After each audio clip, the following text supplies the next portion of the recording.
কে কে ওখানে? ভৌতিক স্টোরি। সত্য ভৌতিক ঘটনা। The sphere with run.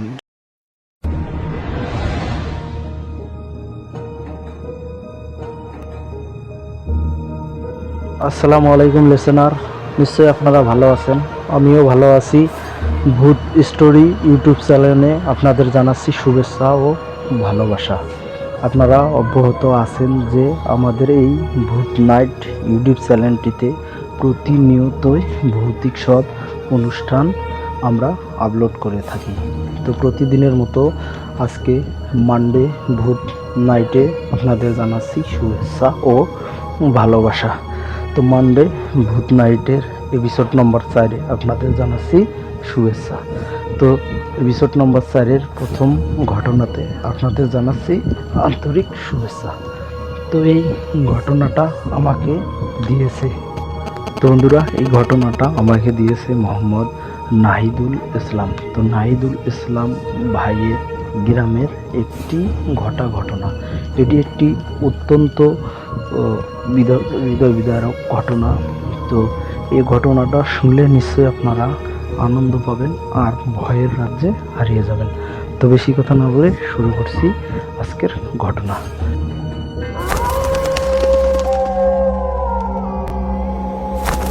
কে কে ওখানে? ভৌতিক স্টোরি। সত্য ভৌতিক ঘটনা। The sphere with run. তো এই ঘটনাটা আনুমানিক 1980 সালের দিকে ঘটা একটি ঘটনা। তো এই ঘটনাটা যার সাথে ঘটেছে তার নাম হলো মোহাম্মদ মোশাররফ মিয়া। তো এই মোশাররফ মিয়ার আরও 2 ভাই আছে, তারা 3 ভাই, আর তাদের বাবা একজন কৃষক। তারা গরিব, তাদের বাপ গরিব কৃষক। তো এই মোশাররফ মিয়া সবসময় বাচ্চাদের সাথে এক নদীতে, তাদের ওই পাশেই তো মধুমতি নদী, তো ওই নদীর ওই দিকেই তারা মূলত নদীতেই গোসল করে, গ্রামের এক পার থেকে তারা গোসল করে নদীর ওই পারে আরেক গ্রামে গিয়ে দুষ্টমি করত, আম বা অন্যান্য ফল পেড়ে খেত। নদীটা বেশি বড় ছিল না, তো তারা নদীর থেকে পার হয়ে ওই দিক আরেক গ্রামে যেত। এই মোশাররফ আরও তার সমবয়সী যত পোলাপান আছে সব মিলেই তারা নদীতে গোসল করতে যেত, তারা নদী পার হয়ে ওই দিক যেত। তো তেমনই একদিন 1980 সালের দিকে বা 1980-81 সালের দিকে, তখন মোশাররফ হোসেনের বয়স 9 বা 9.5 বছর। তখন সে ক্লাস 3-তে পড়ে। তো সবার সাথে তারা নদীতে যায় গোসল করতে, সেই মোশাররফ হোসেন। তো গোসল করতে গিয়ে সে তখন গোসল করতে করতে সবাই দেখে যে মোশাররফ নদীতে নাই। তারা ভাবে যে হয়তো সে নদীর ওই সাইডে গিয়ে, সে অন্য গ্রামে গিয়ে আবার দুষ্টামি করতে গেছে। তো যে কথা সেই গাছ, তারা অনেকক্ষণ ডুবাডুবি করে, কিন্তু তাদের আরও যে পোলাপান বা বন্ধু বান্ধব ছিল তারা বলতেছে যে না, মোশাররফ আমি কতক্ষণ আগে এই জায়গায় ডুবতে দেখেছি, সে নদীর ওই পারে যায় নাই। তো তারা অনেকক্ষণ খোঁজাখুঁজি করার পরে তার মোশাররফ হোসেনের বাপের কাছে গিয়ে তখন তারা এই কথা বলে। তো তিনি ছিলেন গরিব কৃষক। তো তার কাছে গিয়ে যখন এই কথা বলে, তখন সে আসে অনেক খোঁজাখুঁজি শুরু করে এবং গ্রামের অনেক লোকজনক ডাক দিয়ে সে নিয়ে ওই নদীর কাছে এসে অনেক খোঁজাখুঁজি করতে থাকে। কিন্তু যতই খোঁজাখুঁজি করে কিন্তু পায় না। তারপরে সে বাধ্য হয়েই এক সময় তারা যে লোকাল যে ডুবুরি, সে ডুবুরিকে নিয়ে এসেও সেই মোশাররফ হোসেনের বাপ অনেক খোঁজাখুঁজি করে ওই জায়গা, কিন্তু কোনোভাবেই সে পায় না, মোশাররফ ওই জায়গায় খুঁজে পায় না। তো এইভাবেই চলতেই থাকে দিন। এইভাবে দুই দিন পার হয়ে যায়, পায় না। তো 3 দিনের দিন ওই মোশাররফ হোসেনের বাপ ভাবে যে ছেলেটা কিভাবে গেল, আসলে মারা গেল তো এতদিন পানিতে থাকার কথা না, লাশটাও তো অন্তত ভেসে উঠত।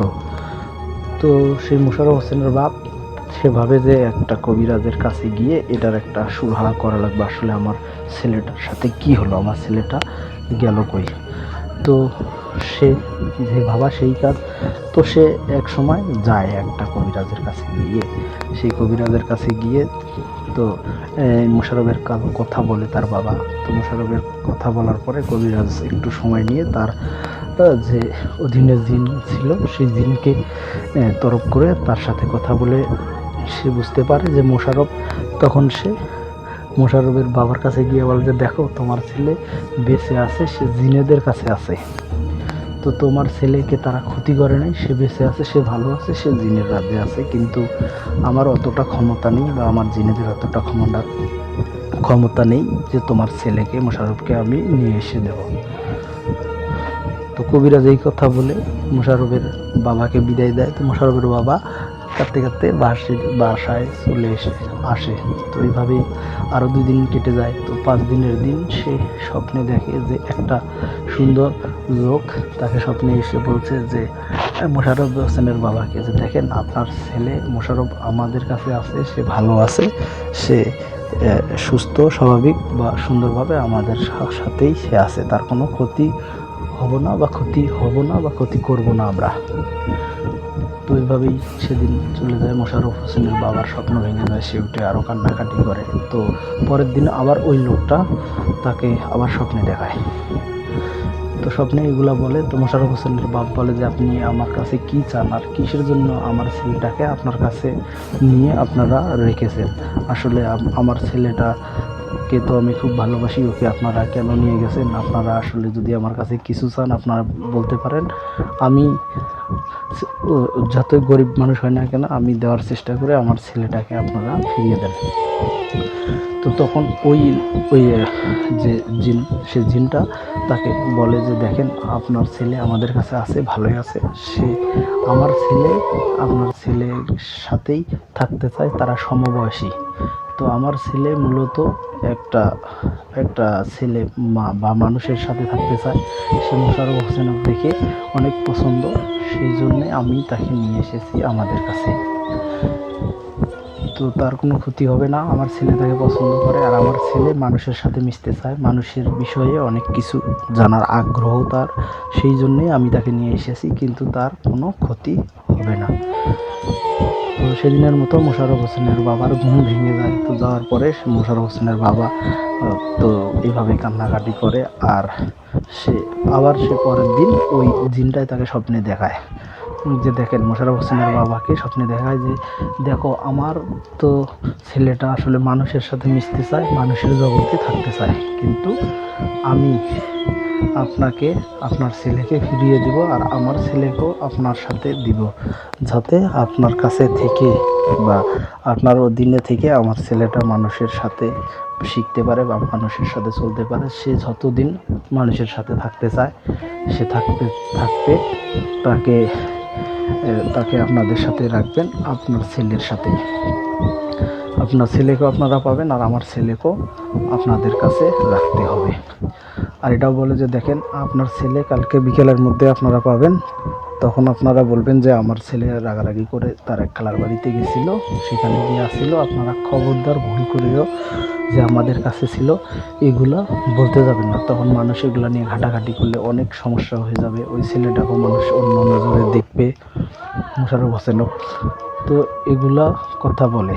তখন মোশাররফ হোসেনের বাবা বলে যে দেখেন না, আমার ছেলেকে ফিরিয়ে দেন ঠিক আছে, কিন্তু আপনার ছেলে তো সে তো জিন, সে যদি মানুষের আমাদের সাথে থাকে তো আমরা তাকে কিভাবে তাকে দেখে রাখবো? সে তো জিন, সে তো মানুষ না, সে কী খাবে আর কিভাবে খাবে, তার ভরণ পোষণে বা আমি কিভাবে দেবো? আমি তো গরিব অসহায় একজন কাঠুরে বা একজন হলো যে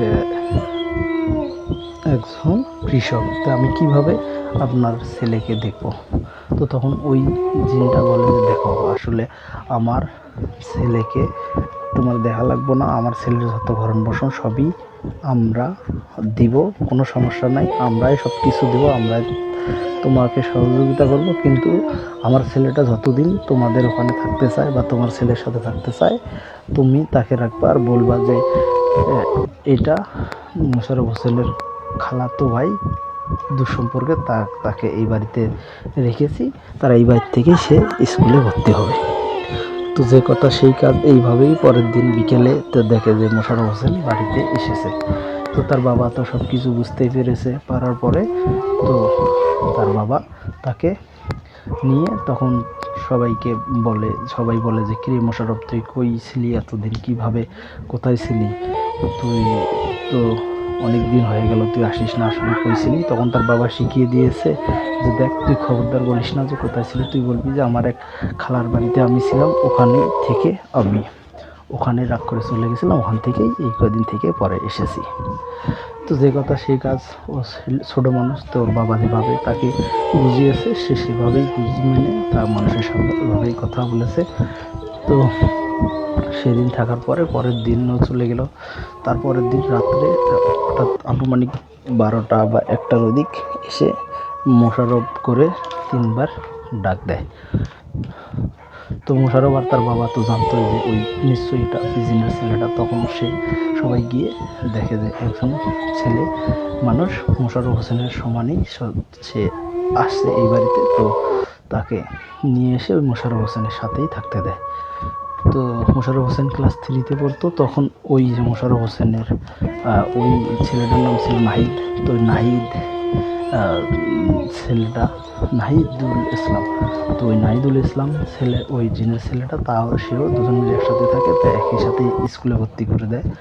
আগেরকার সময় একটু তো স্কুলে অত কিছু নিত না বা দেখতো না, তো অত কাগজপাতির মানে স্কুলের মতো করতো না। তার নাম লিখে নিয়ে তাকে ভর্তি নিয়ে তো তারা ওইভাবেই ওই মোশাররফ হোসেন আর ওই নাহিদ একসাথেই লেখাপড়া করতে থাকে।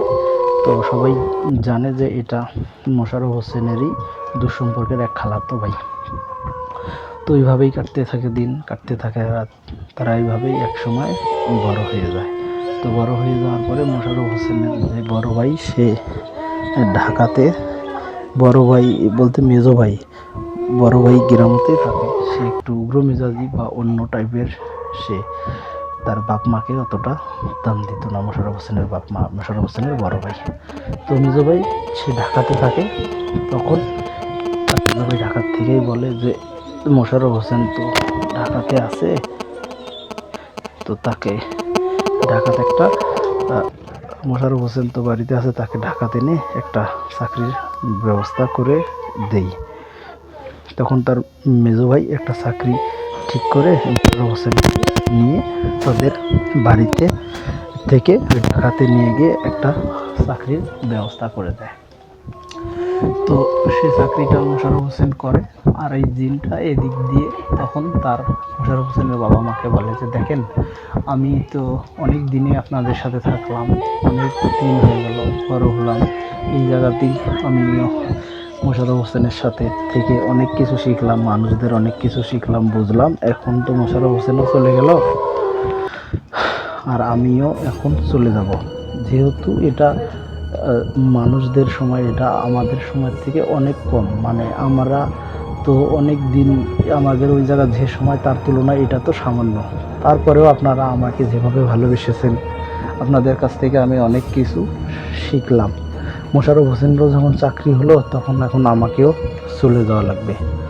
তো তখন মোশাররফ হোসেনের বাবা মাও বলে যে তুমি চলে যাবা, তোমাকে তো আমিও ভালোবেসেছিলাম, আমরাও ভালোবেসেছিলাম। মোশাররফ হোসেনের মা বাবা বলে যে আমাদের যে 3টা সন্তান আছে, আর আমরা তো 3টা সন্তান কখনো ভাবিনি, আমরা 4টে সন্তান মনে করেই তোমাকেও আমরা অনেক আদর যত্ন দিয়ে ভালোবেসে বড় করেছি। তো বাবা, তুমি তো চলেই যাবা, তুমি মাঝে মাঝে এসে আমাদের খোঁজ খবর নিয়ে যেও। তো এইভাবেই কাটতে থাকে দিন, কাটতে থাকে রাত। কিছুদিনের মধ্যে তো ওই যে নাহিদ জিনের ছেলে, সে এসে মাঝে মাঝে এই মোশাররফ হোসেনের বাবা মায়ের খোঁজ খবর নিয়ে যেত। তো নিয়ে যাওয়ার পরে সে একদিন হুট করে ওই নাহিদ যে জিনের ছেলে, সে এসে তখন মোশাররফ হোসেনের বাবাকে বলে যে আপনারা তো আমাকে অনেক করে আপনাদের সাথে রেখে মানুষ করেছেন, তো আমার মা বাবাও আপনার সাথে এসে একটু দেখা করতে চায়।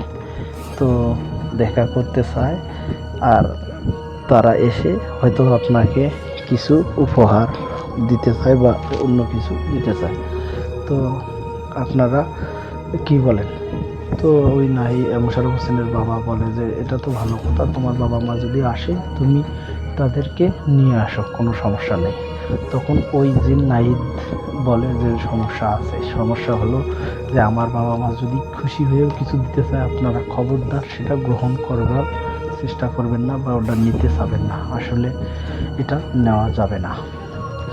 তো তখন নাহিদ জিন এই কথা বলে। তো মোশাররফ হোসেনের বাবা মা বলে যে ঠিক আছে, আমরা আসলে কিছু চাই না তোমার বাবা মার কাছে, তোমার বাবা মার যদি আসতে চায় তুমি তাদেরকে নিয়ে আসো। তো এই কথা বলে চলে যায়। পরের দিন রাতের প্রায় 2টার দিক, তো সে মোশাররফ হোসেনের মা বাবা তখন আসে ঘুমিয়ে। তো তারা শুনতে পায় যে বাইরে থেকে মনে হয় কেউ একজন এসে তাদের ডাক দিতেছে। তো তখন তারা বাইরে যায়। তো যাওয়ার পরে তারা দেখে যে একটা মহিলা মুখে বোরকা পরা, সুন্দর করে বোরকা পরা, আর একটা সুন্দর মধ্যবয়সী লোক, সে এসে মোশাররফ হোসেনের বাবাকে সুন্দর করে একটা সালাম দেয়, দিয়ে বলে যে ভাইজান আপনি ভালো আছেন? তো মোশাররফ হোসেনের বাবা বলে যে হ্যাঁ ভাইজান আমি ভালো আছি, আপনিও ভালো আছেন। তো এইভাবে কিছুক্ষণ কথা বলার পরে তো তারা সাথে করে মিষ্টি নিয়ে এসেছিল। তো ওই মোশাররফ হোসেনের মা সেই মিষ্টি দিয়ে তাদেরকে আপ্যায়ন করায়। তো তারা আপ্যায়ন হয়ে পরে বলে যে আপনারা তো আমাদের ছেলে এই নাহিদকে অনেক দিন থেকে আপনাদের সাথে আপনাদের ছেলের মতো করে মানুষ করেছেন, সেও অনেক কিছু শিখেছে এই মানুষের জগৎ থেকে। তো আমরা আপনাদের এই ব্যবহারে অনেক খুশি। তো আপনারা আমাদের কাছ থেকে কি চান? তো তখন এই মোশাররফ হোসেনের বাবা বলে যে আসলে আমরা এর বিনিময়ে কিছুই চাই না। সে ভালো লেগেছে আমাদের ছেলের সাথে, সে মিশে ছিল, তার মানুষদের সাথে চলাফেরা করতে তার খুব ইচ্ছে ছিল, সে মানুষদের সাথে চলাফেরা শিখেছে, এটা তার ইচ্ছা, কিন্তু এর বিনিময়ে আমরা কিছু নিব না। তো যাই হোক, এইভাবেই কথা বলতে বলতে তো এক সময় ওই নাহিদ জিনের যে বাবা, সে বলে যে না, আমরা আপনাদের একটা না কিছু একটা দিবই। তো তখন অনেক জোরাজোরির পরে সে একটা মগ, পিতলের একটা মগ, একটা সুন্দর চকচকে একটা পিতলের মগ, সেটা সে ওই মোশাররফ হোসেনের বাবাকে দেয়, দিয়ে বলে যে এটা আপনার হাতে রাখুন, আর এটা এমন একটা জিনিস, এটা খবরদার আপনারা এটা নিয়ে কোনো জায়গায় যাবেন না, বা এটা যে জায়গায় রাখবেন ওই জায়গাতেই সবসময় রাখবেন, আর এটা খবরদার হাতছাড়া করবেন না বা কিছু করবেন না। এটা যদি হারিয়ে যায় বা কিছু যদি হয়, আমি যদি আপনাদের কিছু না করতে চাই, তারপরেও আপনাদের ক্ষতি হয়ে যাবে। এটা আমাদের পূর্বপুরুষের দেওয়া একটা আমানত, আমি আপনাদেরকে দিলাম। আল্লাহ চাহে এটার ওসিলায় আপনাদের অনেক ধন দৌলত বা অর্থ বা অনেক কিছু হবে। আপনি এটার মধ্যে থেকে মানুষকে পানি পড়া দিবেন, আর এটা দিয়ে আপনি আল্লাহর রাস্তে মানুষের চিকিৎসা করা শুরু করে দেন। আর আমি তো আপনাদের সাথে থাকবই, বা আসতে না পারলেও আমি স্বপ্নযুগে আপনাকে এটার বিষয়ে ডিরেকশন দেব, আর মানুষের চিকিৎসার বিষয়ে ডিরেকশন দেব। তো এই কথা বলে ওটা উপহার দিয়ে তখন ওই যে নাহিদ আর তার বাবা মা জিন তিনজনে তাদের কাছ থেকে বিদায় নিয়ে চলে যায়। তো চলে যাওয়ার পরেই তো তারা নাহিদ আর তার বাবা মা তো চলেই গেল। তো এই মোশাররফ হোসেনের যে বাবা, সে তখন এই স্বপ্নের কথা বা সে স্বপ্নযুগে যে চিকিৎসা করতে পারবে এই বিষয়ে পুরা গ্রামকে জানিয়ে দেয়। তখন সবাই যার যার সমস্যা নিয়ে তাদের কাছে আসে। তো ওই অনুযায়ী তারা সবাইকে চিকিৎসা করতে করতে তারা এইভাবে বছর 5 বছর বা 5.5 বছর 6 বছর পরে তারা আর্থিকভাবে অনেক সচ্ছল বা অনেক একটু সেইভাবে তারা অনেক টাকা পয়সার হয়ে যায়। তাদের অর্থ সম্বল, টাকা পয়সা বা অনেক কিছু হয়ে যায়, তারা অনেক টাকা পয়সার মালিক হয়ে যায়। তো তাদের যে বড় ছেলে, তার কথা কিন্তু আগেই বলেছিলাম যে ওই মোশাররফ হোসেনের যে বড় ভাই, সে কিন্তু উগ্র মেজাজি, আর তার বাপ মাকে সে দেখতে পারতো না। সে সবসময় এসে টাকা চাইতো বা সে টাকা পয়সা নষ্ট করতো, সে এসে করে টাকা নষ্ট করতো। তো তার বাবার কাছে, এই মোশাররফ হোসেনের বাবার কাছে এসে টাকা চেত, তারা তখন টাকা দিত না। যে টাকা দেবো কেন, তুমি টাকা নষ্ট করো, কোনো কিছু করো না। তো টাকা না দেওয়ার কারণে সে আরও ক্ষিপ্ত হয়ে তাদের সাথে আরও খারাপ ব্যবহার করে। সে চায় যে কীভাবে তার বাবার সে ক্ষতি করবে।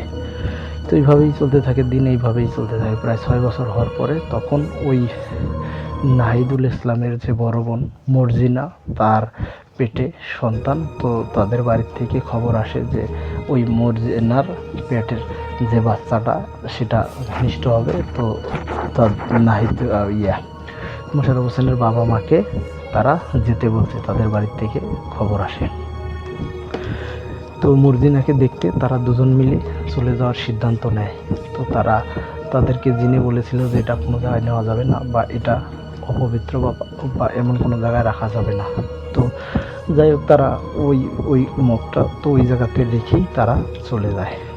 কিন্তু যাওয়ার পরে তারা ওই বাড়িতেই তখন সেদিন রাতে থাকে। তো সেদিন রাত্রে শুরু হয় আসল ঘটনা। তো সেদিন রাত্রেই মানুষ দেখতে পারে যে ওই যে ঘরটার মধ্যে ওই মগটা ছিল, সেই ঘরটা মনে হচ্ছে ঠাস ঠাস করে ভেঙে পড়তেছে, এবং ভাঙতে ভাঙতে এক সময় মানুষ দেখে যে তাদের চোখের সামনেই সে ঘরটা একবারে নিমিষেই ধুলার সাথে মিশে যায়, বা ঘরের কোনো অস্তিত্বই থাকে না। তো এটা দেখার পরে তো এই খবর পেয়ে সকালেই ওই যে মোশাররফ হোসেনের বাবা, সে তার মা সহ দৌড় মেরে তাড়াতাড়ি করে এসে দেখে যে তাদের বাড়িতে এই অবস্থা। কিন্তু তারা অনেক খোঁজাখুঁজি করার পরে ওই মগটা পায় না। তো তারা এখন, মোশাররফ হোসেনের বাবা এখন ভাবতে থাকে যে নিশ্চয়ই এই মগটা হারিয়ে গেছে, জিনের কাছে দেওয়া আমার যে প্রতিশ্রুতি সেটা নিশ্চয়ই নষ্ট হয়ে গেছে। তো আল্লাহ না করুক এখন ওই জিনেরা আমার কি ক্ষতি করে আল্লাহ মাবুদই জানে। তো সেইভাবে চিন্তা করতে থাকে। তো এইভাবে 2 দিন কেটে যায়। 2 দিন কাটার পরে 3 দিনের দিন তার মোশাররফ হোসেনের যে বড় ভাই, সে তাদের পাশের যে একটা বড় বট গাছ ছিল, ওই বট গাছে গলায় দড়ি দিয়ে সে আত্মহত্যা করে। তো তার বাবা এটা নিয়ে আরও তাদের ফ্যামিলির মধ্যে অনেক শোকের ছায়া পড়ে। আসলে তার বড় ছেলে তো সে একটু দুষ্টই ছিল, কিন্তু এইভাবেই তো তাদের সব কিছুই শেষ হয়ে যেতে আস্তে আস্তে তাদের তার এই ঝামেলা চলতে থাকে। তো তার 2 দিন আরও এইভাবে 2 দিন কেটে যায়। সে ঢাকার থেকে যে এই মোশাররফ হোসেন, তার তখন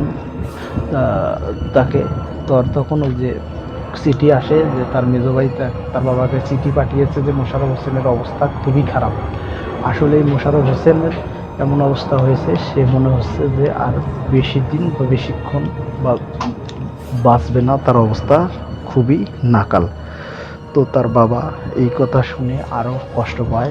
সে ভাবে যে জিনের দেওয়া প্রতিশ্রুতির কারণে আমার এত ক্ষতি হতেছে। তো সে ভাবে যে এখন কি করি। এর মধ্যেই গ্রামের আরও একটা ছেলে, যার নাম হলো সুমন, সে একটা ভ্যানে করে আসে। তাকে সে দেখে যে মোশাররফ হোসেনের বাবা দেখে যে ওই যে সুমন, তার অবস্থা খুবই খারাপ, সে মনে হয় প্যারালাইজ হয়ে গেছে। একটা ভ্যানে করে এসে সে ওই মোশাররফ হোসেনের বাবাকে বলে, চাচা আমাকে আপনি মাফ করে দেন।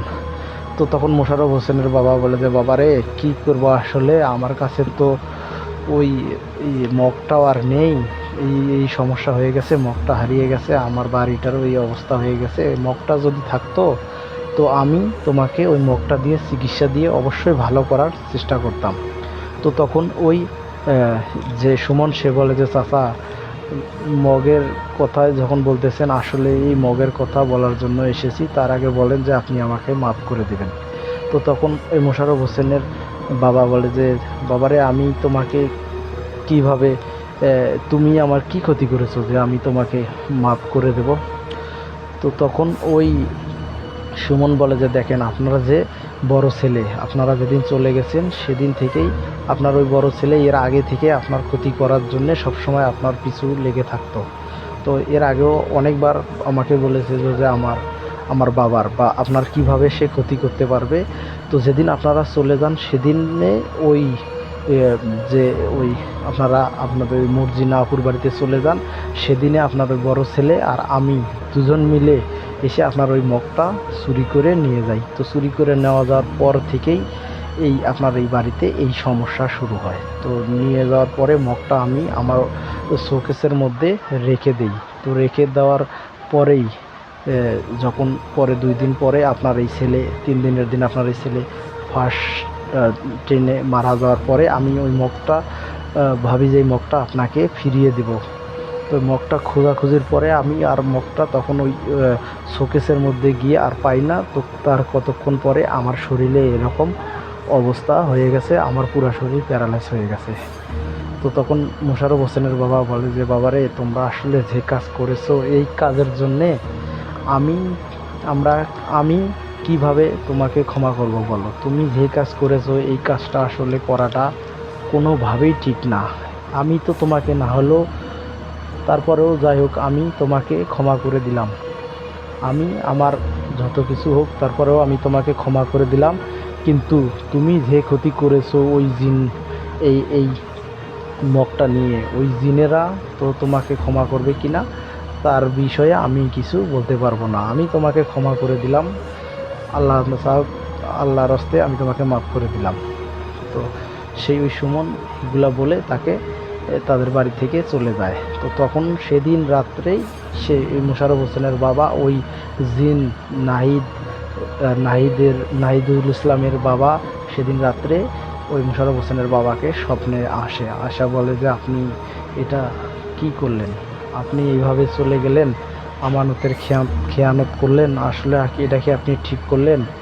আপনার এই ছেলেটা সে কিন্তু মারা যায় নাই, বা আমরা তাকে মারি নাই, সে তার নিজের কৃতকর্মের ফল সে পেয়েছে। সে যে কাজটা করেছে এটা তার প্রাপ্য শাস্তি। আর আমি না চাইতেও আপনার অনেক ক্ষতি আপনাদের হয়ে যাবে, কারণ এটা আমার করার কোনো ইচ্ছে নাই বা আমার হাত নেই। এর মধ্যেও তোমাদের অনেক ক্ষতি হয়ে যাবে। আর তোমার ওই যে ছোট ছেলে মোশাররফ হোসেন, সেও বাঁচবে কিনা তার বিষয়ে আমি কিছু বলতে পারবো না। আর যে তোমার ওই যে যে মোশাররফ হোসেন বাঁচব কিনা সে বিষয়ে কিছু বলতে পারি না। আর এই যে তোমার যে বড় ছেলেটা সে মারা গেছে, সে তার নিজের দোষে। আর তোমরা এখন যে কাজ করেছো এটা আসলে ঠিক করো নাই। তোমার ইচ্ছে ছিল সেদিন যে কোনো একজন এই রুমের মধ্যে থেকে এটা দেখে রাখা। তো তখন ওই মোশাররফ হোসেনের বাবা তখন ওই জিনটার কাছে অনুনয় বিনয় করে বলে যে যা হয়েছে আপনি আমাদেরকে মাফ করে দেন, আর আপনি ক্ষমা করেন। আসলে এই বিষয়টা আমি কোনোভাবেই বুঝতে পারিনি, আর আমি কখনো ভাবতে পারিনি যে আমার বাড়ির মধ্যে এরকম, আমার সংসারের নিজের ছেলে আমার সাথে এরকম করবে। আসলে আপনি আমাদেরকে ক্ষমা করেন। আর ওই যে ওই সুমন ছেলেটা তাকেও ক্ষমা করেন। সে এটা ফিরাই দিতে চাইছিল, কিন্তু এটা তো আপনার সেই মগ আপনি নেন, যে কোনোভাবে নিয়ে যান, আর আমার ছেলে মোশাররফকে আপনি ক্ষমা করেন, আর আপনি আমাদেরকেও ক্ষমা করেন। তো তখন ওই জিন বলে যে দেখো, আসলে এটা এভাবে হয় না। আসলে মানুষের কোনো কিছু দিলে সেটা মানুষের আমানতের খেয়ানত করলে সেটার অনেক বড় খেসারত দিতে হয়। তো যাই হোক, তো তোমরা যখন সব কিছুর বিনিময়ে ভুল বুঝতে পেরেছো, তো তোমার ওই ছেলে সমস্যা থেকে মুক্তি পাবে। আর এই যে সুমন, এই সুমনের কোনো মুক্তি নাই। ওকে আমি না চাইলেও আমার অন্য কেউ বা আল্লাহর হস্তে ওর কাছে যে শাস্তি এসেছে এই শাস্তি সে সারা জীবন পাবে। তো এই কথা বলে সে ওই দিনটা তার স্বপ্নে থেকে চলে যায়। তো মোশাররফ হোসেনের বাবা তো পরে ওই মোশাররফ হোসেন ঢাকার থেকে বাড়িতে আসে। তো চিকিৎসা পাতি করে সে আস্তে আস্তে একটু সুস্থ হয়ে যায়। আর এই মোশাররফ হোসেনের বাবা তখন এগুলো নিয়ে অনেক কিছু বলতে থাকে, আর এটা নিয়ে অনেক আফসোস করতে থাকে। তো আস্তে আস্তে তাদের সব কিছু ধ্বংস হয়ে যায়। তাদের যে জমা জমি ছিল, অর্থ সম্বল ছিল, সেগুলো আস্তে আস্তে ফুরিয়ে যেতে থাকে। তো এইভাবে চলতে চলতে সে তখন ওই তাদের বাড়িঘর বারবার নদীতে ভেঙে যেত, মধুমতি নদীতে। তারা আস্তে আস্তে এমনভাবে তারা ক্ষতিগ্রস্ত হতে হতে তাদের আর কিছুই থাকে না। তারা মানুষের জায়গার মধ্যে বাড়িঘর তুলে থাকতো, এমনকি সেই দিকেও ওই আস্তে আস্তে ওই নদী গিয়ে ভাঙতো। তখন মানুষ তাদের উপর খুব বিরক্ত হতো। তো তারা এখন কি করবে আসলে, এই নদী তাদেরকে মানে তার ধারায় একটু জায়গা দিত, সেই জায়গাটা ওই নদী মানে দেখা গেল পশ্চিমের ওই দিক যদি জায়গা দিত, ওই পশ্চিমের ওই দিক গিয়ে নদী ভাঙতো, উত্তরের সাইডে যদি জায়গা দিত নদী ওই দিক গিয়েই ওই বাড়িটাই ভেঙে ফেলত। তো তখন মোশাররফ হোসেনের বাবাকে সবাই মিলে এলাকাবাসী বলে যে দেখেন, আপনারা এখানে থাকলে আসলে অনেক বড় ক্ষতি হয়ে যাবে, আপনাদেরকে টাকা সবাই মিলে আমরা চাঁদা তুলে আপনাদেরকে দিয়ে আপনারা এখান থেকে অনেক দূরে চলে যান, আসলে এই জায়গায় আপনারা থাকতে পারবেন না, এই জিনেরা আপনাদের সারা জীবনেই ক্ষতি করবে আর আমাদেরও অনেক ক্ষয়ক্ষতি হতেছে। তো এই কথা বলে সবাই তাদেরকে টাকা পয়সা তুলে অনেক দূরে তাদেরকে পাঠিয়ে দেয়। তো তারা অনেক দূরে যায়। তো এইভাবেই চলতে চলতে ওই মোশাররফ হোসেনের বাবা বার্ধক্যজনিত অবস্থায় মারা যায়। তো আস্তে আস্তে মোশাররফ হোসেনের মা থাকে, সে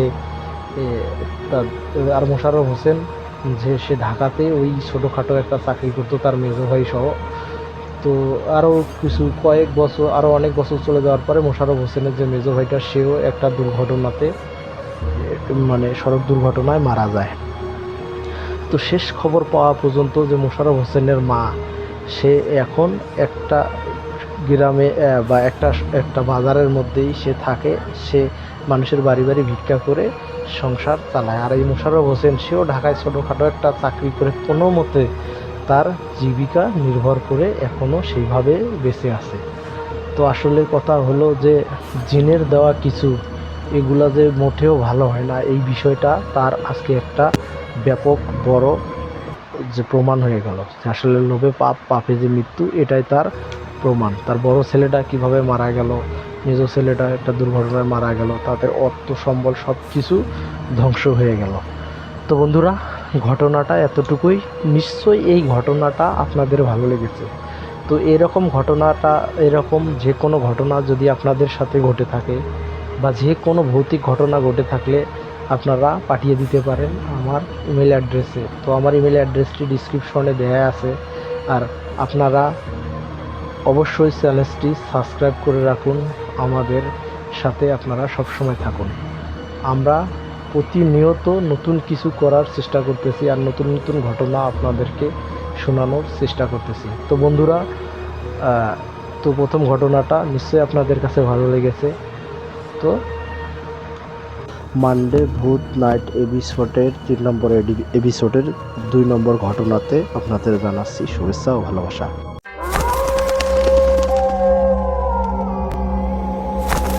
কে কে ওখানে? ভৌতিক স্টোরি,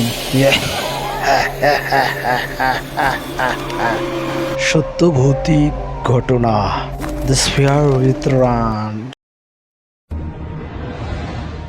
এই ঘটনাটা ঘটেছে একজন লোকের সাথে। তার চাচাতো ভাইয়ে মূলত এই ঘটনাটা আমাদেরকে লিখে পাঠিয়েছিলেন। তো এই ঘটনাটা আমি এখন আপনাদের পড়ে শোনাচ্ছি। যার সাথে ঘটনাটা ঘটেছে তার নাম মোহাম্মদ রাব্বি মিয়া। তো এই রাব্বি মিয়ার সাথে ঘটা একটি ঘটনা, এটি মূলত একটি গ্রামের বাসোয়ার এলাকার একটি ঘটনা। তো এই রাব্বি মিয়ার সাথে ঘটা ঘটনা। তো বন্ধুরা, শুরু করছি ঘটনা। তো এই রাব্বি মিয়া যে গ্রামে থাকতো, ওই গ্রামের পাশে একটা নদী ছিল, যে নদীটার নাম হলো ড্যাঙ্গোয়া নদী। তো ওই ড্যাঙ্গোয়া নদীতেই সে নৌকা চালিয়ে লোকজন পারাপার করত, আর সে ওই নৌকা দিয়ে মাছও ধরতো। তা মাছ ধরাটা তার পেশা ছিল না, মাছ ধরাটা ছিল তার নেশা। সে নৌকা চালিয়ে চালিয়ে মানুষ পারাপার করত আর রাত্রে সে মাছ ধরত। তার মা বাবা তাকে সবসময় বকাবকি করতো যে রাত্রে যেন সে মাছ না ধরে। তো এই রাব্বি মিয়া সে কখনো তার বাপ মায়ের কথা শুনতো না, সারা যতই কিছু বলুক সে মাছ ধরতো। তো তেমনই একদিন সে নদীতে বসে আছে, যে মানুষ পারাপারের জন্য অনেকক্ষণ হয়ে যাচ্ছে, কোনো লোকজন তার কাছে আসতেছে না। তো এইভাবে চলতে চলতে আনুমানিক রাত প্রায় 10:30 বা 11টার দিকে একটা লোক তার নৌকার সামনে আসে দাঁড়ায়। তো তখন ওই রাব্বি মিয়া বলতেছে যে ভাই কে আপনি আর কোথায় যাবেন। সে বলছে যে এভাবে বলতেছে, কিন্তু ওই লোকটা কিছুই বলতেছে না। তো তারপরে সে আবার জিজ্ঞেস করে যে কে আপনি, কোথায় যাবেন। তো সেই লোকটা তাকে বলে যে আমি নদীর ওই পারে যাব। তো তখন ওই রাব্বি মিয়া ওই লোকটাকে নিয়ে নদীতে নৌকাতে ওই লোকটা উঠে বসে, আর ওই লোকটার গায়ে ছিল চাদর জড়ানো। তো ওই লোকটাকে নিয়ে ওই রাব্বি যখন নৌকা চালানো শুরু করে, তো মাঝ নদীতে যাওয়ার পরে তখন ওই রাব্বি তাকে জিজ্ঞেস করে যে আপনি কে, কোথায় যাবেন। সে কিছু বলে না, আর ওই জায়গাতেই সে বসে আছে। মানে নৌকার এক সাইডে ওই রাব্বি বসে আছে, সে বইটা মারছে, আর এক সাইডে ওই যে লোকটা সে বসে আছে।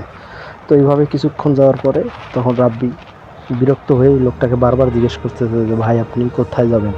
তো ওই লোকটা কিছু বলে না। তখন আস্তে আস্তে রাব্বি গিয়ে ওই লোকটাকে যখনই একটু টাচ করবে, মনে হচ্ছে যে চাদরটা আর তার মাথায় একটা যে ছিল সেইটা নিচে পড়ে গেল। মনে হচ্ছে যে ওটার ভিতরে কিছু ছিল না, মানে হাওয়ায় একটা জিনিস উড়িয়ে পড়লে যেরকম হয়, তো সেই রকম হয়ে সেই চাদরটা মানে পড়ে গেল। তো এটা দেখে রাব্বি ভয় পেয়ে একটু নৌকাটা জোরে চালানোর চেষ্টা করে।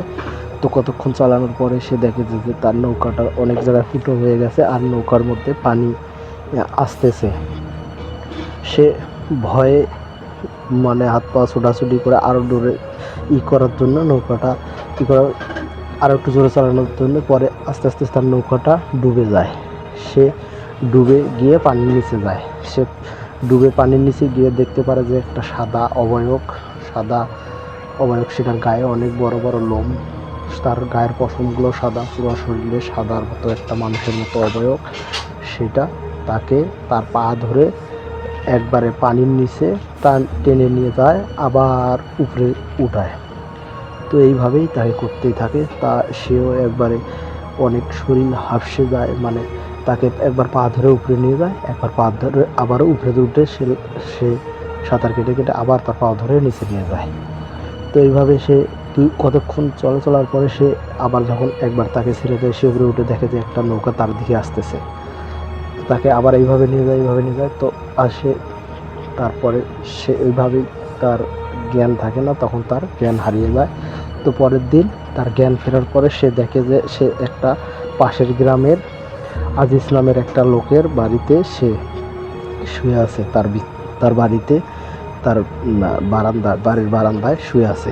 তখন ওই আজিজ নামের লোকটা বলে যে রাব্বি, কালকে তোমার কি হয়েছিল? দেখতেছিলাম তুমি পানির মধ্যে হাত পাও ছুঁড়ে এই ডুবে যাওয়ার চেষ্টা করছিলাম, পরে আমি গিয়ে তোমাকে তুলে নিয়ে পরে আসি, তোমার জ্ঞান ছিল না, এখন তোমার জ্ঞান ফিরে আসলো।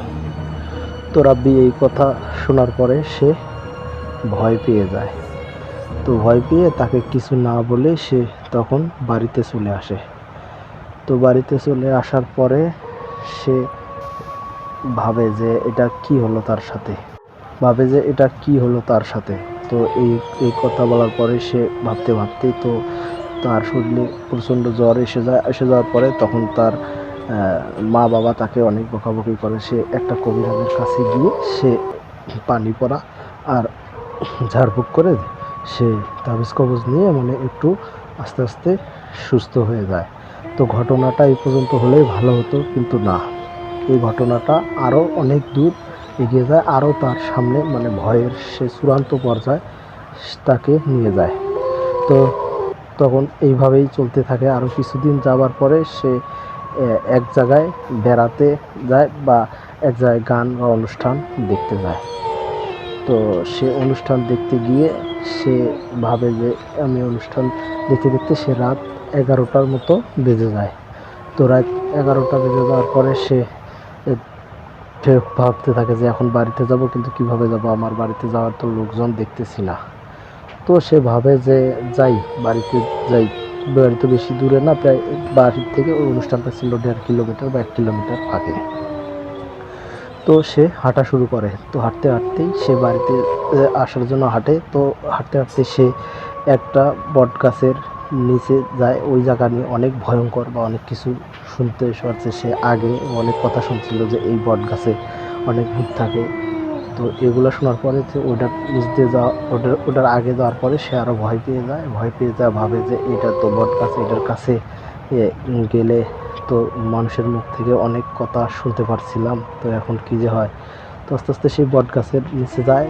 তো যাওয়ার পরে সে দেখে যে বট গাছের উপরে একটা বয়স্ক বুড়ি মহিলার মতো বসে আছে, সাদা পোশাক পরা, একটা ডালের মধ্যে তার চুলগুলো একবারে নিচ পর্যন্ত পড়ে গেছে। তো ওই বুড়িটার, সে ওই দিক যাওয়ার পরে সে আস্তে আস্তে ওই বুড়িটার কাছে একটু দূরের থেকে দেখতে পারে। আর ওই বুড়িটা তাকে বলে যে রাব্বি আয়, আমার কাছে আয়, যাবি না তুই আমার সাথে, তো আমার কাছে আয়। তো এটা শোনার পরে সে ভয়ের শীতল হাওয়া তার শরীরে বয়ে যায়। তার শরীর পুরো মনে হচ্ছে একবারে অবশ হয়ে যাচ্ছে।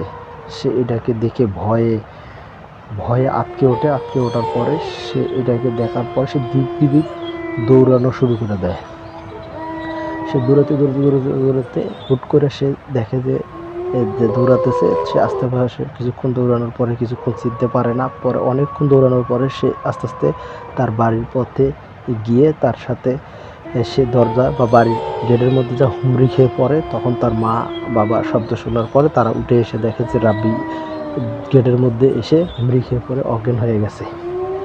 তো এটা দেখার পরে তারা তাকে ধরাধরি করে বাসাতে নিয়ে যাওয়ার পরে তখন তাকে সেদিনের মধ্যে তার গায়ে তার মায়ে তার মাথায় পানি টানি দিয়ে পরে তার জ্ঞান ফিরতে আজানের পরে তখন ওই রাব্বির জ্ঞান আসে। তো জ্ঞান আসার পরে তখন তার বাপ মাকে এখন পর্যন্ত যা কিছু হয় সব কিছু সে খুলে বলে। তো খুলে বলার পরে তার বাপ মাও ভাবে যে এটা আসলে তার সাথে কি হতেছে। তো এইটা নিয়ে আরও এইভাবেই চলতে থাকে। তারাও কবিরাজ বা বড় এর কাছে যায়, গিয়ে এক সময় সে একটা বড় কবিরাজের কাছে যায়, তার বাপ মা তাকে নিয়ে যায়।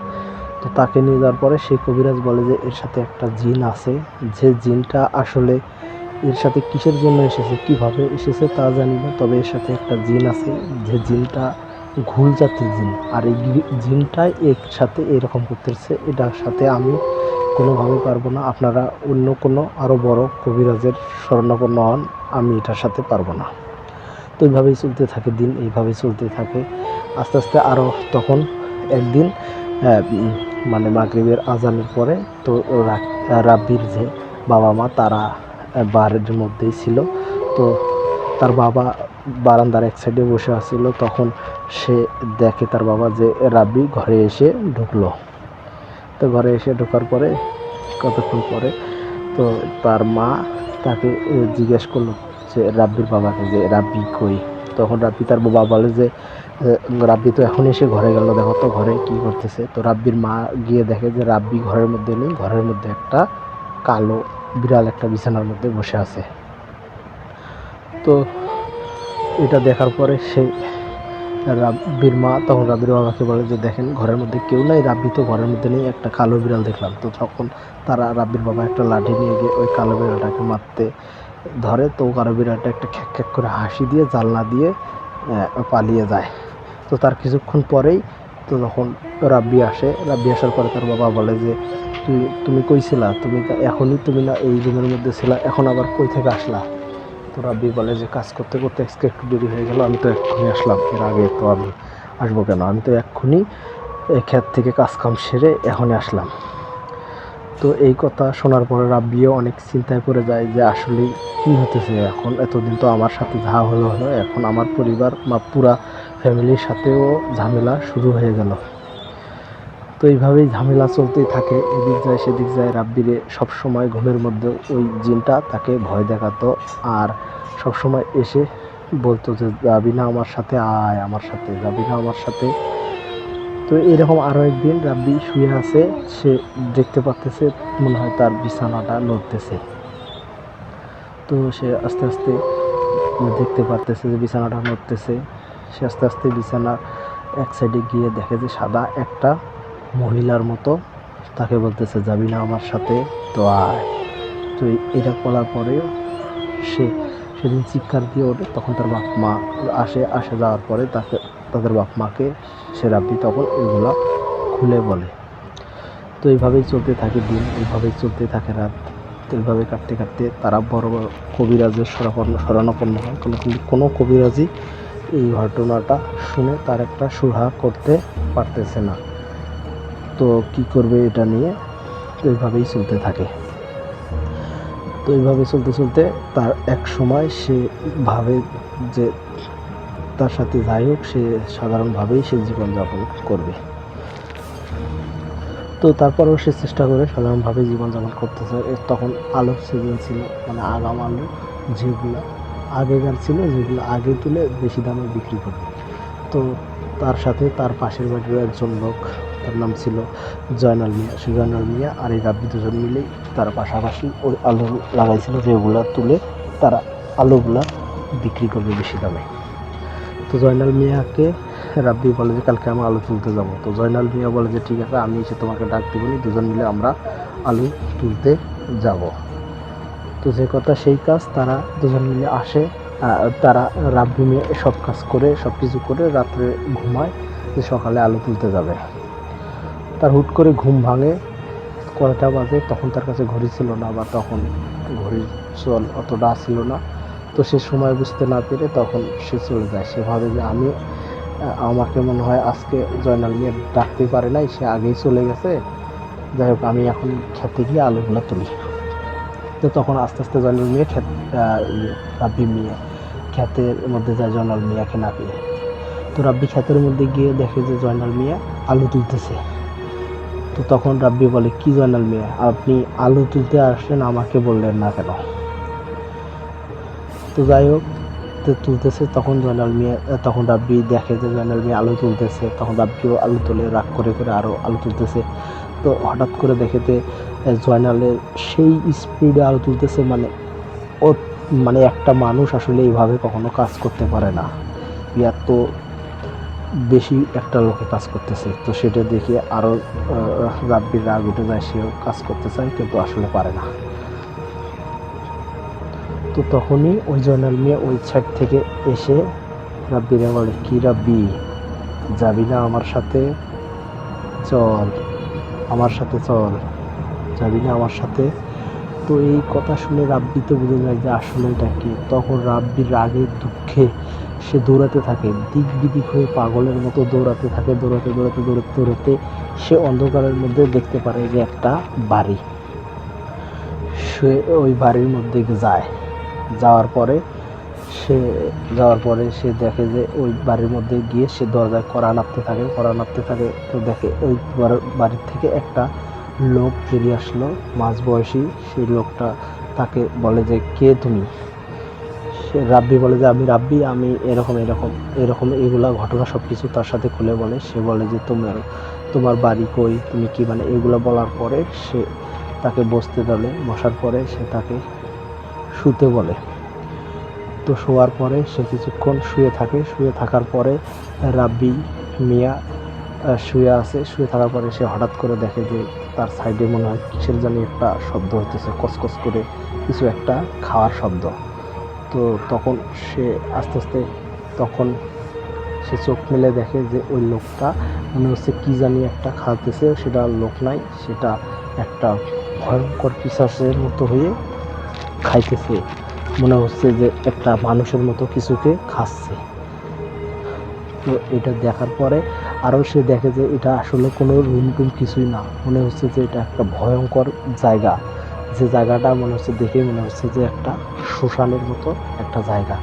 তো ওইটা দেখে রাব্বি সে তার শরীর মনে হচ্ছে নিথর হয়ে গেছে, অবশ হয়ে গেছে, সে উঠতে পারতেছে না, নড়তে পারতেছে না। সে ওটা দেখে আরও ভয়ে আতঙ্কে চিৎকার করে ওঠার পরে সে আবার ওটা তাকে বলে, নে খা, এগুলো তুই আমার সাথে খা, আর তুই যাবি না আমার সাথে?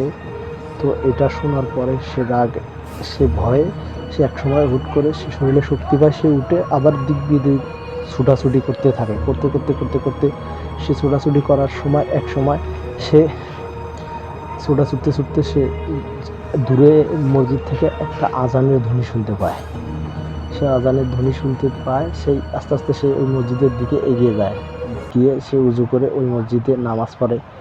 নামাজ শেষে যখন মুসল্লিরা বের হয়ে যাচ্ছিল তখন সে সবাইকে বলে যে ভাইয়া আমি আসলে এটা কোন জায়গা। তখন কোনো কোনো মুসল্লি চলে যাওয়ার পরে একজন তাকে বলে যে এটা হলো এটা হলো নগরবাড়ি। তো নগরবাড়ি বলে। তো তখন রাব্বি ভাবে যে নগরবাড়ি, তো নগরবাড়িতে আমি এত দূর কীভাবে আসলাম। তো সে ভাবে যে আরেকজনে জিজ্ঞেস করে যে এটা কোন জায়গা, সে বলে যে আসলে ভাই এটা নগরবাড়ি। তো নগরবাড়ি হচ্ছে রাব্বিদের বাড়ি থেকে প্রায় 40 কিলোমিটার দূরে। তো সে কীভাবে গেল ওই জায়গা, তো গাড়িতে গেলেও প্রায় 1.5 ঘন্টা বা 2 ঘন্টার মতো লাগে। সে এত দূরে একটা জায়গা মানে কিভাবে আসলো। তো যাই হোক, সে পরের দিন সকালে নামাজ পড়ে ওই জায়গার পরে ইয়ার পরে সে গাড়িতে চড়ে সে বাড়িতে আসে। আসার পরে তার বাবা মাকে কথাগুলো বলে। তার বাবা মাও তো এদিকে অনেক চেষ্টা করতেছে একটা ভালো কবিরাজের জন্য, কিন্তু তারা পারে না। তো এইভাবেই আরও কিছুদিন যায়, যেতে যেতে এইগুলা মানে রাব্বির আর সহ্য হচ্ছে না। তার মাথায় এত টেনশন, এত কিছু সে নিতে পারতেছে না। সে এইভাবেই চলতে থাকে। এইভাবে চলতে চলতে সে উন্মাদের মতো হয়ে যায় আর পাগলের মতো অস্বাভাবিক হয়ে যায়। তখন আশেপাশের লোকজনও রাব্বির সাথে আর কথা বলতে চায় না। সে আস্তে আস্তে আস্তে আস্তে এইভাবে পাগলের মতো হয়ে যায়। তো সেইভাবে চলতে চলতে সে আস্তে আস্তে কবরস্থানে গিয়ে থাকা শুরু করে দেয়। মানে সে স্বাভাবিক জীবনযাপন থেকে অন্যরকম হয়ে যায়। তো সে রাত্রে ঘরে শুত, তার বাপ মা এনে তাকে ঘরের মধ্যে রাখতো। সে সকালে উঠে দেখতো তারা যে ঘরে নেই, তারা কবরস্থানে গিয়ে তাকে খুঁজে পেত। তো সে ভাত টাত কিছুই খেত না, সে খালি কবরস্থানে গিয়ে থাকতো। আর যে সে কবরগুলো খুঁড়ে ফিরে সেই কবর থেকে যে কবরের যে কাফনগুলো আছে সাদা, ওগুলা সে দুপুরের সময় যখন খাওয়ার সময় হতো তখন ওগুলো চিরিয়ে চিরিয়ে সে খেত।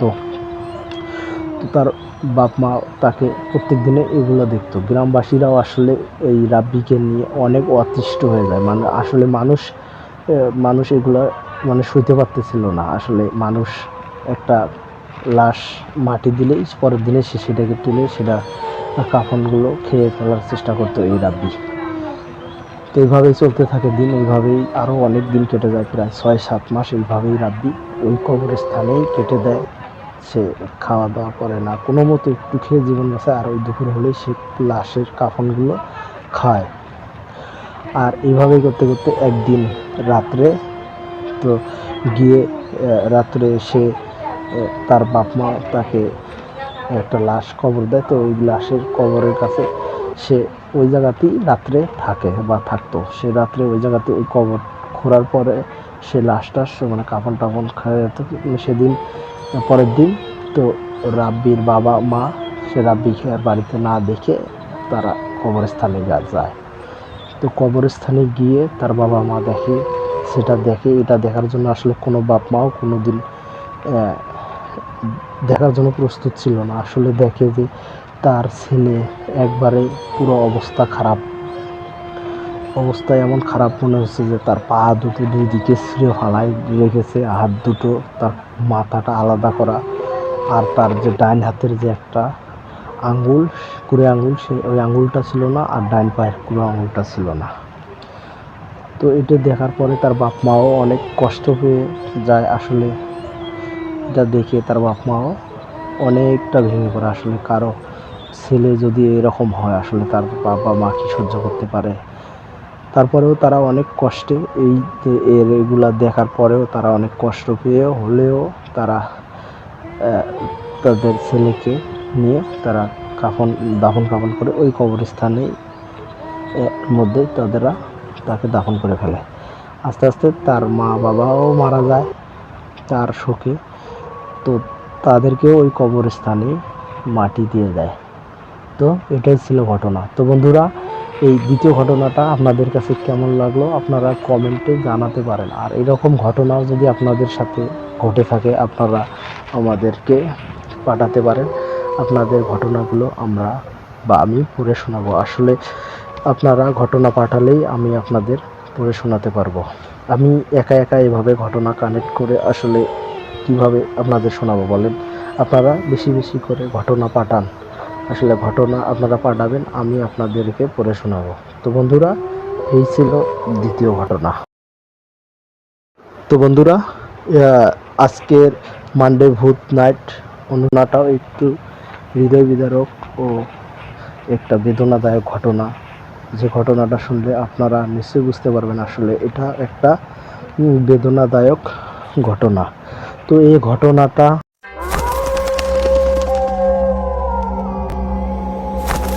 কে কে ওখানে ভৌতিক স্টোরি,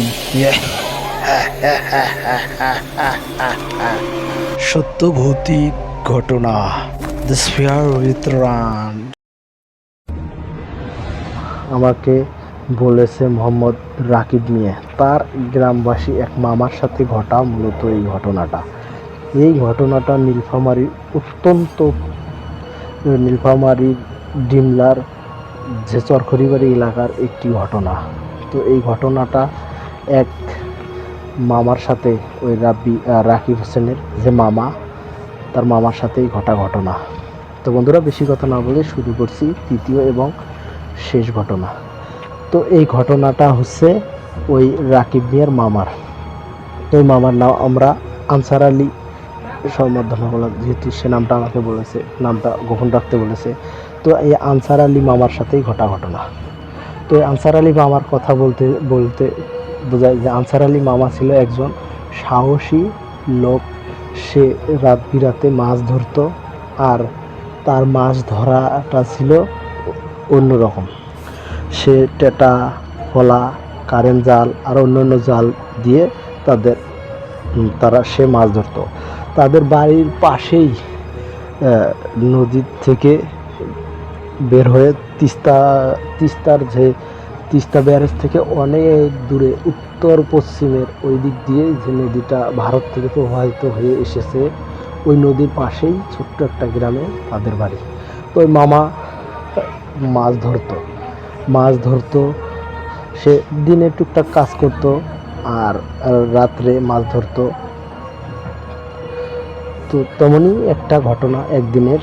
মামার তখন সেদিন তার বাড়িতে অনেক ঝামেলা চলতেছিল। তার যে ছেলে, তো ওই ছেলে তাকে সে ভিন্ন করে দেয়। আসলে তার ছেলে তার সাথে ঝগড়া করে সে তার বউ নিয়ে আলাদা হয়ে যায়। তো আলাদা হওয়ার পরে সেদিন ওই মামা রাগারাগি করে সে ভোর মানে আজানের পরে 4:30 বা 4টার অধিক আজানের পরে সে বাড়ির থেকে বের হয়ে যায় মাছ টাছ মারার জন্যে। যে সরঞ্জাম আছে সেগুলো নিয়ে সে বের হয়ে যায়।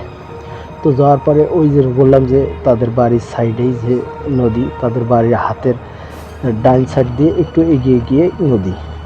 তো ওই নদীটা ছিল একটা চরের মধ্যে। সেই নদীটা অনেক দূরে চর, এই সাইডে নদী, ওই সাইডে বড় নদী, এই সাইডে একটা নালার মতো এক সাইড দিয়ে গেছে, মাঝখানে অনেক বড় একটা চর। তো ওই চরের মধ্যে ওই মামা এই সাইডেই, বাড়ির সাইডেই, যেটা রাস্তার সাইডে একটা বাজার, তো ওই আনন্দ বাজারের ওই সাইডে একটু আগিয়ে গিয়ে ওই নদীটা। তো ওই নদীটার মধ্যেই মামা সবসময় মাছ ধরতো। তো ওইটার মধ্যেই ওই মামা সেদিন মাছ ধরার জন্য ভোর 4:30 বা 5টার দিকে আদানের পরে সে বাড়ির থেকে বের হয়ে গিয়ে ওই জায়গাতে একটা পাম দিয়ে বড় গাঁথা করে রাখছিল, যেটার মধ্যে ওই চরের মধ্যে কোনো সময় বালা তুলে পাম দিয়ে ওই বালার মধ্যে ওই যা বড় বড় গাঁথা বা কোল যেগুলা বলে ওগুলার মধ্যে সে ওইটার সাইডেই ওই মামা মাছ ধরছিল, রাস্তার থেকে আনুমানিক 50-60 হাত দূরে। তো মাছ ধরার জন্য ওই জায়গায় যায়। তো যাওয়ার পরে সে তখন ওই জায়গায় যাওয়ার পরে তখন তার গ্রামবাসী একজন বোন হয়, সে বোন এসে ওই আনসার আলী মামাকে বলে, ভাই আপনি তো আসছেন এত সকালে, যাই হোক আমি এই ছাগলগুলো আর ভেড়াগুলো দিলাম, আপনি তো এই জায়গাতে মাছ ধরবেন, এটা একটু দেখেন। তো সেও বলে যে ঠিক আছে, এটা আমি দেখবো নি, তুমি যাও। তো তার বোনের সাথে কথা বলে সে ওই জায়গাতেই মাছ ধরে। তো ওই মাছ ধরে ওই জায়গা মাছ ধরতে তো ওইভাবেই কিছুক্ষণ যাওয়ার পরে সে তার বোন যে তাকে বলেছিল যে ভাই আমার ছাগলটা একটু আপনি দেখেন। তো তার ওই বোন যখন আনুমানিক সকাল যখন 6টা পার হয়ে 6:30টার দিকে সে ওই জায়গা যায়। তো যাওয়ার পরেই তো দেখে ওই যে আক্কেল আলী মামা সে ওই জায়গাতে আধমরা হয়ে একবারে প্রায় শেষ অবস্থায় এসে ওই জায়গাতেই উপর হয়ে পানিতে পড়ে আছে। মনে হচ্ছে তো তার পাও দুটো মাথাটা পানির নিচে ওই সাইডে পড়ে আছে আর পাগুলো উপরে। তো এটা দেখার পরে সে বাজারের মধ্যে যা চিৎকার করে উঠে সবাইকে ডাকাডাকি করে এনে সবাই তাকে ধরাধরি করে বাড়িতে নিয়ে যায়। তো বাড়িতে নিয়ে যাওয়ার আগেই তারা ওই জায়গাতেই সে ওই যে মামার যে বোন সে বলছিল যে ওই জায়গাতে আমি গিয়ে দেখছিলাম যে আমার ওই ভাই ওইভাবে পড়ে আছে আর ওই জায়গাটার আশেপাশে মনে হচ্ছে যে অনেক ধস্তাধস্তি হয়েছে, মনে হচ্ছে যে একজন আরেকজনের সাথে মারামারি করেছে, এইভাবেই মনে হচ্ছে যে খুব মারামারি হয়েছে সে জায়গাটা। তো ওই মামাকে তার শরীরে কোনো চিহ্ন দাগ ছিল না বা আঁচড় ছিল না, তারপরেও তাকে বাড়িতে নিয়ে যাওয়ার পরে সে তার বাড়িতে নিয়ে যাওয়ার পরেই তার কিছুক্ষণ পরেই সে তাকে মেডিকেল নিয়ে যাওয়ার পরে সে আশেপাশের যে গ্রামের যে ফার্মেসির থেকে যে ডাক্তারের মতো আছিল তাকে নিয়ে যাওয়ার পরে সে বলে যে আসলে এই আক্কেল আলী আনসার আলী মামা মারা গেছে। তো এই কথা বলার পরে তাকে থানা নিয়ে যাওয়ার জন্য তার ছেলেকে সবাই বলে যে তোমার বাবা এভাবে মারা গেল, আসলে কিভাবে মারা গেল তুমি তাকে নিয়ে যাও। তো সবাই ভাবছিল যে ওই আনসার আলী মামা সে হলো আসলে সে তো তার বাবার সাথে আর তার ছেলে আর তার তার ওই ঝামেলা হয়েছিল, সে মনে হয় ওইভাবে স্টক করে মারা গেছে মানুষে, তারা এটাই ভাবছিল। কিন্তু আসলে সেটা না, আসলে সে ওই জায়গা কিসের ধস্তাধস্তি ছিল আর কিভাবে কি হলো এটা নিয়ে সে তো মারাই গেছে, সে আর কিভাবে বলবি। তো আনুমানিক সে বোঝা যায় যে ওই মামার সাথে মনে হয় কোনো একটা পিশাচ বা জিনের আগে থেকে একটা দ্বন্দ্ব ছিল, যে দ্বন্দ্বটার কারণে ওই মামার সাথেই সবসময় দ্বন্দ্ব ছিল ওই পিশাচের, যে পিশাচটা তাকে একটা ক্ষতি করার জন্য আগে থেকে ওত পেতে আসিল। তো সেদিন তাকে বাগে পেয়ে যায়, বাগে পেয়ে গিয়ে তাকে বড় রকমের একটা ক্ষতি করার চেষ্টা, মানে তাকে একবারে মেরেই ফেলে, এমনভাবে তার ক্ষতি করে। তাকে ওই জায়গায় ধস্তাধস্তি করার পরে তার ভিতরে ঢুকে আসলে তার অর্গানিকগুলো আসলে মনে হয় সে নষ্ট করে দেয়। তো বাড়িতে আনার পরেই সে মারা যায়। তো সে কিছু বলতেও পারে নাই যে কিভাবে সে মারা গেল, আসলে কি হয়েছিল সে তো এটা বলতেও পারেনি। তো ঘটনাটা ছিল এরকমই।